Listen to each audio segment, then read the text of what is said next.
Hello students, ये lecture में हम लोग पढ़ रहे हैं सेल्फ एम्प्लॉयमेंट। और सेल्फ एम्प्लॉयमेंट की अगर हम डेफिनेशन की बात करते हैं, जो हमारा चैप्टर जहाँ से शुरू होता है, that is an economic activity which one performs on his own as a gainful occupation।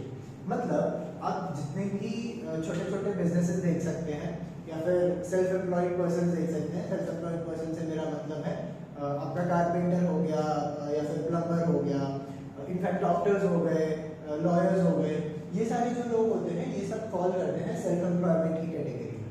So self employment की कैटेगरी आप एज ए ठोस डेफिनेशन देखेंगे तो ये डेफिनेशन हमारी होती है। फिर हमारा चैप्टर जैसे जैसे आगे बढ़ता है तो हम देख पाते हैं कि उसमें इम्पोर्टेंस से शुरुआत होती है। सो इम्पोर्टेंस एज एन काफ़ी सारे मतलब ज़रूरत होती है एक इंडिविजुअल को एज वेल एज कंट्री को एक स्मॉल स्केल बिजनेस की। सो हम इम्पोर्टेंस से ही शुरुआत करेंगे। सबसे पहले तो advantage as a small business. तो छोटे बिजनेस होने के लिए बहुत सारे फायदे होते हैं। कैपिटल इन्वेस्टमेंट बहुत कम है, आपको ज़्यादा लोगों को मैनेज नहीं करना पड़ता, तो एफिशिएंट मैनेजमेंट हो जाता है, और प्रोडक्शन बहुत अच्छा होता है आपका, या आपकी सर्विस बहुत अच्छी होती है जब तक आप छोटे स्केल पे काम करते हैं। तो ये सारे बहुत सारे इसमें फायदे हैं। Then we have performance over wage employment. अब वेज एम्प्लॉयमेंट मतलब आप डेली जैसे मजदूर वगैरह हैं तो ये डेली काम करते हैं, राइट। बट अगर यही लोग अपना खुद का काम शुरू कर देते हैं तो it would be a better thing, right. अगर जैसे एक प्लम्बर है जो डेली वेज पे काम करता है कि आपने मुझे काम दे दिया एंड मैं दिहाड़ी दूंगा 500 रुपये की एंड दैट्स ऑल। बट वही प्लम्बर अपना कुछ एक छोटा सा बिजनेस ओपन कर ले जिसमें वो मतलब लोगों के घर जा जाकर जो उनकी प्रॉब्लम्स है वो ठीक कर रहा है, तो उसमें उसके परफॉर्मेंस या उसका जो रेवेन्यू जनरेशन होगा वो बहुत मैक्सिमाइज हो जाता है, राइट। तो परफॉर्मेंस ओवर वेज एम्प्लॉयमेंट से बेटर हो जाता है। Then developing the spirit of employment, एक मोटिवेशन आ जाता है और आपके पास एक रिस्पॉन्सिबिलिटी आ जाती है कि मैं मेरा एम्प्लॉयमेंट ढंग से करूँ। मतलब तभी तो आपको गेन मिलेगा, नहीं तो फिक्स पे सैलरी थोड़ी है कि आपके बैठे बैठे आपके अकाउंट में आ जाएगी, नहीं। आपको जाना है, काम करना है, you have to earn by yourself. फिर उसके बाद promotion of individual service. So individual जो जैसे अब प्लम्बर्स हो गए, जैसे मैंने बोला आपको, कारपेंटर्स हो गए, डॉक्टर्स हो गए, लॉयर्स हो गए, ये सब इंडिविजुअल सर्विस के अंदर फॉल करते हैं, तो ये लोग भी बहुत ज़्यादा बूस्ट अप होते हैं। देन स्कोप फॉर क्लैरिटी, आप क्लियरली देख सकते हैं कि आप कितने कैपेबल हैं एंड अपनी कैपेबिलिटीज़ के बारे में, ओवरऑल मार्केट कंडीशंस के बारे में बहुत सारी क्लैरिटी मिल जाती है, राइट। फिर reducing the problem of unemployment, आपकी अनएम्प्लॉयमेंट ऑटोमेटिकली खत्म हो जाती है क्योंकि आप स्मॉल स्केल मतलब बिजनेसेस ओपन कर रहे हैं। फिर a boon to underprivileged is respect of higher education. This is a kind of a quote, but इसका तात्पर्य ये है, इसका मतलब ये हो जाता है कि आप मतलब आप काइंड ऑफ तभी समझते हैं जब आप अंडर प्रिविलेज होते हैं कि हायर एजुकेशन की क्या रिक्वायरमेंट होती है, क्या ज़रूरत होती है, या फिर बोल सकते हैं कि उसी मतलब बंदर क्या जाने अदरक का स्वाद, राइट। तो वही वाली चीज़ है कि आपको आपके पास जब तक वो चीज़ होती है ना तब तक आपको पता नहीं होता, राइट। सिमिलरली हायर एजुकेशन की ऐसी चीज़ है जो ऐसे तो बहुत लोगों के पास है, बट जिनके पास नहीं है उनको पता है कि इसकी ज़रूरत क्या है, राइट। तो बहुत लोग 12th के बाद आगे पढ़ाई नहीं कर रहे, तो वो आगे पढ़ाई नहीं कर रहे, उसके बाद उन लोगों को ये स्मॉल स्केल बिजनेस में इंटर करना बहुत आसान हो जाता है, राइट। तो ये वो सारी चीज़ें हो जाती हैं। पता है केबल सर्विस वाले लोग आते हैं, इंटरनेट वाले लोग आते हैं, these are also self employed people. तो ये सब हायर एजुकेशन वाले नहीं होते, इन लोगों ने 10th या 12th किया होता है, but they are earning very good. तो ये सारी चीज़ें उसमें फॉल करती हैं। Then we have avenues of self employment. So trading एक एवेन्यू हो जाता है, आप कहीं से सामान खरीदते हैं, किसी को जाके बेचते हैं, वो एक आपका एवेन्यू हो जाता है। देन वी हैव मैन्युफैक्चरिंग, आप कोई चीज़ प्रोड्यूस कर रहे हैं, जैसे हमारे इस केस में पहले रामू कर रहा था। देन वी हैव प्रोफेशनल्स, जैसे मैंने बोला लॉयर्स हो गए, डॉक्टर्स हो गए, ये सारे प्रोफेशनल्स की कैटेगरी में आते हैं। देन इंडिविजुअलाइज्ड सर्विस, मतलब आपके पेंटर्स हो गए, कारपेंटर्स हो गए, आपके प्लम्बर्स हो गए, ये सारे लोग आपके आ जाते हैं इंडिविजुअलाइज्ड सर्विस में। फिर what is small scale business, आप कैसे डिफाइन करेंगे कि ये बिजनेस स्मॉल स्केल है, ये बिजनेस लार्ज स्केल है। सबसे पहली चीज साइज ही स्मॉल है, इसीलिए हम बोलते हैं। सॉरी, फिर उसके बाद आ जाता है लो कैपिटल इन्वेस्टमेंट। सो लो कैपिटल इन्वेस्टमेंट मतलब आपको पैसे कम डालने हैं, आपको इनिशियल इन्वेस्टमेंट आपको कोई बहुत बड़ा नहीं है। स्मॉल नंबर ऑफ वर्कर्स भी कम है। Volume and value output is considered as low, मतलब आपका जो आउटपुट है वो कम है। फिर थोड़े अच्छे मेजर्स की बात कर लेते हैं। ये सब तो ठीक ही, मतलब ये सब this is also measure, but जो इंपॉर्टेंट मेजर्स है वो ये दो मेजर्स हैं। एक तो क्या, अगर आप मैन्युफैक्चरिंग कर रहे हैं और आपका जो यूनिट है उसमें जो आपका जो पैसा गया है that is around 25 to 5 crore, तो आप स्मॉल स्केल इंडस्ट्री में काउंट होते हैं। और अगर आप एक सर्विस यूनिट है, मतलब आप कोई सर्विस प्रोवाइड कर रहे हैं, तो उसमें आपका 10 लाख से 2 करोड़ का अगर इन्वेस्टमेंट है तो आप स्मॉल स्केल में काउंट होते हैं। सो ये सारी चीजें हमारी बेसिकली कंसिडरेशन है of what is business, small scale business. फिर उसके बाद आ जाते हैं हम लोग टाइप्स ऑफ स्मॉल बिजनेसेस पे। सो टाइप्स ऑफ, अच्छा एक और चीज I would like to add one more thing. मैं आगे आपको ये सारी चीजें पढ़ा रहा हूँ, बट मेरे पढ़ाने के बाद it would be very important for you guys कि अगर आप एक छोटा छोटा रीडिंग कर लें। मतलब मैंने ये बता दिया आपको पॉइंट कि रिसोर्स यूटिलाइजेशन है, providing land and industrial estate है, बट आप एक बार बुक खोल के छोटा छोटा रीड कीजिए, ताकि आपको मैं जो बोल रहा हूँ वो तो ठीक ही है, वो तो आप लिख के आएंगे ही आएंगे, बट उसको किस अंदाज में लिखना है, किस पैटर्न में लिखना है, क्या तरीके होने चाहिए लिखने के, ये आपको तब पता चलेगा जब आप एक बार बुक रीड करेंगे, राइट। तो वो बुक रीडिंग बहुत जरूरी चीज हो जाती है। अगर आप एकदम एंड स्टेज पर हैं कि कल आपका एग्जाम है, स्टिल आई वुड रिकमेंड कि एक बार ऊपर से देखना जरूरी है। स्टिल आप उतना सारा टाइम तो नहीं डाल सकते बुक में, अंडरस्टूड, बट आपको एक बार देखना जरूर चाहिए, तो वो एक इंपॉर्टेंट पार्ट हो जाता है। अब हम लोग आ जाते हैं types of small scale business में। तो स्मॉल स्केल एंटरप्राइज मतलब ये जो ट्रेडिंग वाले होता है, तो बेसिकली इनको एंटरप्राइज बोल दिया जाता है कि आप यहाँ से परचेज करके वहाँ पे सेल कर रहे हैं। मतलब आपकी ये जो किराना दुकान होती है छोटी छोटी घर के पास, वो सब इन्हीं में फॉलो करती है। फिर माइक्रो एंटरप्राइज मतलब छोटा छोटा प्रोडक्शंस कर रहे हैं या फिर छोटा छोटा आप कोई सर्विस प्रोवाइड कर रहे हैं, उसको माइक्रो एंटरप्राइज बोल दिया जाता है। अगेन ये सब के बारे में आप छोटा छोटा मैं जो बोल रहा हूँ वो तो ठीक ही है, बट आप जो बोल एक बार निगाह घुमाएंगे ना बुक में, तो आपको और अच्छे से इन डेप्थ समझ आएगा कि किस तरीके से आपको आंसर फ्रेम करना है, राइट। फिर उसके बाद आ जाती है एंसिलरी इंडस्ट्रीज। एंसिलरी इंडस्ट्रीज मतलब आप जब कुछ प्रोड्यूस करते हैं तो आप कुछ फिनिश्ड प्रोडक्ट्स भी यूज कर रहे होते हैं। जैसे अब हाँ, मैं रामू शर्ट बना रहा था, राइट। अब रामू शर्ट में वो तो कॉटन लेके शर्ट बना देता था, बट बटन्स भी तो यूज होते हैं। तो जो बटन होता था वो उसी कंपनी का एक फिनिश्ड प्रोडक्ट है, राइट। तो वो फिनिश्ड प्रोडक्ट जो यूज करते हैं ना, अगर वो 50% से ज्यादा है तो उसको एंसिलरी इंडस्ट्री नहीं बोलते हैं। मतलब आप जो फिनिश्ड प्रोडक्ट यूज करते हैं अपना प्रोडक्ट बनाने में, वो 50% से अगर कम है तो उनको बोल दिया जाता है एंसिलरी इंडस्ट्रीज। विलेज इंडस्ट्रीज, छोटे छोटे गाँव में औरतें कुछ जैसे पापड़ बनाती है, Lijjat Papad is one of the great examples.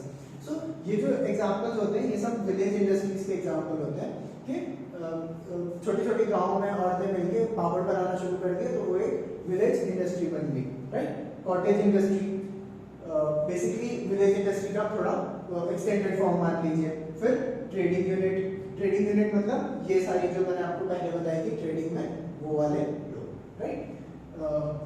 फिर उसके बाद हम लोग आ जाते हैं इंपॉर्टेंस ऑफ स्मॉल बिजनेसेस पे। अभी हमने पढ़ा था इंपॉर्टेंस ऑफ सेल्फ एम्प्लॉयमेंट, अब हम लोग पढ़ रहे हैं इंपॉर्टेंस ऑफ स्मॉल बिजनेसेस, मतलब ये सारे जो बिजनेसेस हैं उनकी इंपॉर्टेंस क्या है, राइट। सबसे पहले तो एम्प्लॉयमेंट, बहुत सारे लोग आज भी इंडिया में स्मॉल स्केल इंडस्ट्रीज में ही एम्प्लॉयड हैं। मतलब आज आप बाहर जाते हैं दुकान पे किराने की, तो वहाँ पर एक छोटू सा बच्चा होता है, मतलब बच्चा तो नहीं होता, बड़े ही होता है, पर उसको सब छोटू बोलते हैं, राइट। वो छोटू क्या करता है, जो आपने बोला वो सामान लाएगा और ला के रखते हैं।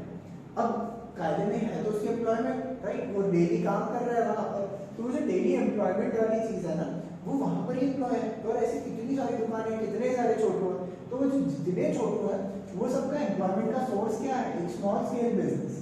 तो एक तो बहुत बड़ी एम्प्लॉयमेंट जनरेट करते हैं, छोटे से कैपिटल में शुरू हो जाते हैं तो बहुत सारे लोग शुरू कर सकते हैं, राइट। लो प्रोडक्शन कॉस्ट, मतलब फिर वही आप मतलब आपको इन्वेस्टमेंट भी कम करना है, प्रोडक्शन में भी पैसा नहीं लग रहा, विन विन सिचुएशन हो गई, राइट?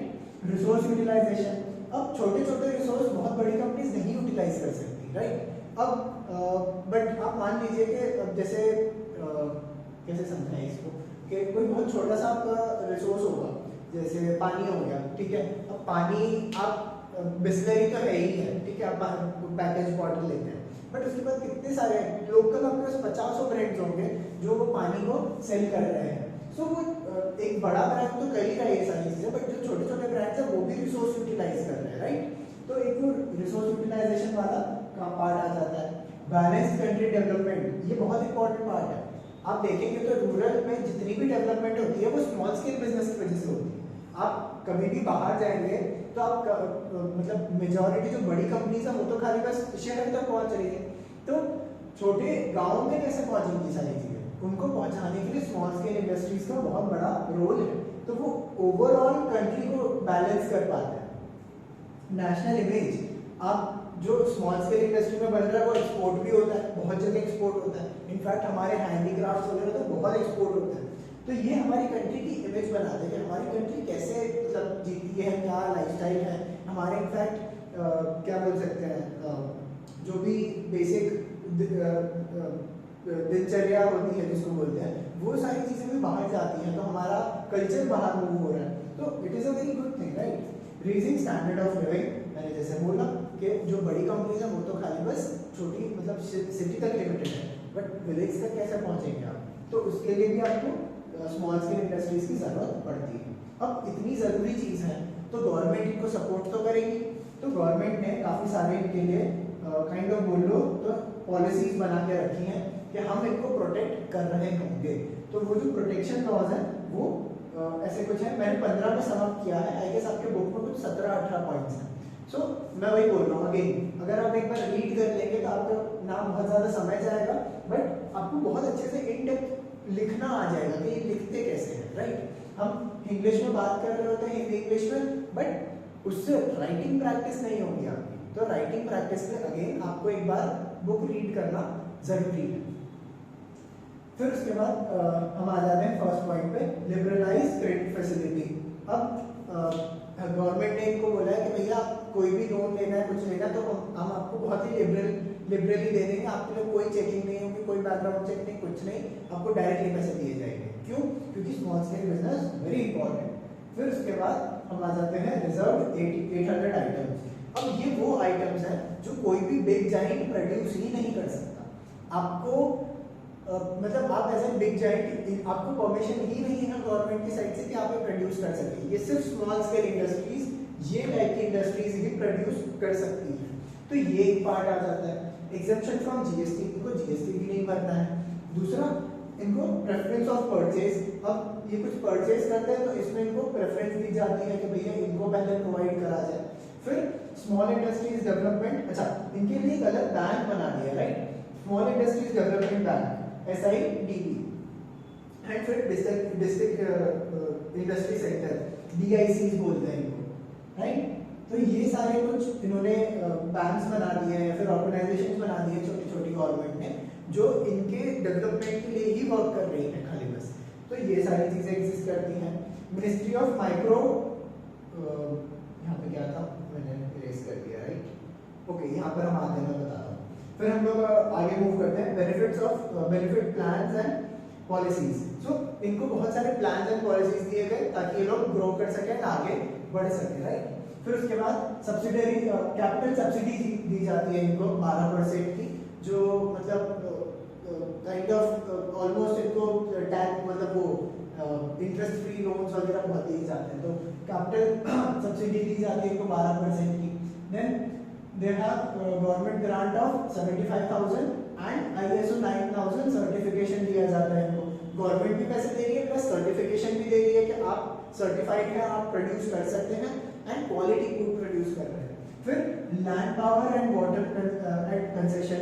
अब लैंड पावर एंड पावर मतलब इलेक्ट्रिसिटी सप्लाई हो गया, कोल हो गया, पेट्रोल हो गया, सॉरी ये सब इनको बहुत ही ज्यादा कंसेशन में दिया जाता है, स्पेशल इंसेंटिव्स दिए जाते हैं। फिर providing land and industrial estate, land दे दिया जाता है पूरा का पूरा कि आप स्मॉल स्केल इंडस्ट्री हैं, आप अच्छा काम कर रहे हैं तो हम आपको एक पूरा का पूरा लैंड ही फिर उसके बाद इनको इंडस्ट्री दे देते हैं। फिर मुद्रा स्कीम है बेसिकली, उसमें इन लोग को और मतलब तरीकों से पैसे दिए जाते हैं और अदर रिसोर्सेज दिए जाते हैं, राइट। और हाँ, मुद्रा इज स्पेसिफिकली फॉर नहीं, वुमेन्स का हाँ स्टेप है, सो मुद्रा इज फॉर मनी, राइट। फिर उसके बाद आ जाता है skill India mission. Skill India mission के अंडर में क्या किया जाता है, जैसे यहाँ पर हमने बताया था कि इंडिविजुअलाइज्ड सर्विस प्रोवाइड की जाती है, राइट। सो इंडिविजुअलाइज्ड सर्विस के अंदर हम लोग देख सकते हैं कि इन लोगों ने स्किल इंडिया मिशन लॉन्च किया है, जिसमें ये लोग प्लम्बर्स का, टीचर्स का एंड छोटी छोटी चीज़ें हो गई जैसे इलेक्ट्रिशियंस हो गए, इन लोगों की ट्रेनिंग दी जाती है इनको। एंड ये ट्रेनिंग के बाद ये लोग they are more capable and they are more train professionals and वो अपना काम और एफिशिएंटली कर सकते हैं। तो जो स्मॉल स्केल बिजनेस हो जाते हैं ना, जो सेल्फ एम्प्लॉयमेंट वाले, वो और एनहांस हो जाते हैं इनकी वजह से। तो स्किल इंडिया मिशन है, इसके बारे में आप एक थोड़ा इन डेप्थ पढ़िए। Skill India mission is one of the greatest missions of India. So बहुत अच्छा मिशन था ये, एंड इनफैक्ट आज भी फंक्शनल है ये मिशन। फिर उसके बाद step for women. Step is a कदम वाला स्टेप नहीं है, so this is a specific program for womens, जहाँ पे वुमेन को इन लोगों ने स्मॉल स्केल बिजनेस में एनकरेज किया है और बोला है कि आप आके एंटर कीजिए। मैं अगेन बोल रहा हूँ, ये सारी चीज़ें हमने एक बार छोटे छोटे फॉर्मेट में डिस्कस करी है, राइट, हमारी अंडरस्टैंडिंग के लिए, बट आपको एक बार रीड करना जरूरी है, राइट। इसमें I guess ministry of micro industry है ये। So ministry of micro industry मतलब जितनी भी एक इन्होंने बिल्कुल अलग से गवर्नमेंट की ब्रांच बना दी है। माइक्रो अदर इंडस्ट्री है या माइक्रो प्रोडक्शन है, नहीं इंडस्ट्री ही है मोस्टली। सो माइक्रो इंडस्ट्री है, उसमें इन लोगों ने एक स्पेसिफिक गवर्नमेंट की ब्रांच बनाई है, जिसमें ये लोग सिर्फ और सिर्फ जितने भी स्मॉल स्केल बिजनेस ओनर्स हैं उनके वेलफेयर के लिए काम करते हैं, और कोई इनका मतलब और कोई फंक्शन ही नहीं है। इसको बनाने का सिर्फ कारण ही ये था कि ये जो स्मॉल स्केल बिजनेसेस को प्रॉब्लम्स होती हैं वो एलिमिनेट की जा सके एंड आगे बढ़ा जा सके।